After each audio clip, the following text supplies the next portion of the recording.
সকালে হালকা বৃষ্টি, এরপর তীব্র রোদ। ঢাকা চট্টগ্রাম মহাসড়কের সংস্কার কাজ চলছে মাদামি বীরহাটা এলাকায়, ফলে দীর্ঘ যানজট দেখা দিয়েছে মহাসড়কে। যারা এই মহাসড়ক দিয়ে চলাচল করবেন আজকে, তাদের অবশ্যই সময় হাতে নিয়ে বের হতে হবে। এই দেখেন কত বড় লাইন হয়ে গেছে, প্রায় 3 কিলোমিটার পথ চলে গেছে।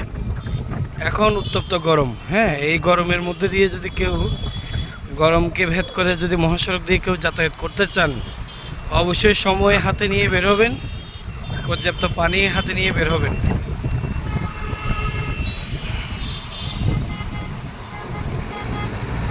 দেখুন অবস্থাটা। মূলত এই যে সড়কের কাজ চলছে মাদামি বীরহাট এলাকার, আপনার হচ্ছে আমি একটু দেখাই, এই যে কনফিডেন্স সিমেন্টের সামনেই কাজ চলছে আর কি। ফলে চট্টগ্রামমুখী লেনে কাজ করার কারণে ঢাকামুখী লেন দিয়ে উভয় দিকে গাড়ি চলাচল শুরু করেছে সড়ক ও জনপথ বিভাগ। তাই একটু সময় হাতে নিয়ে বের হবেন।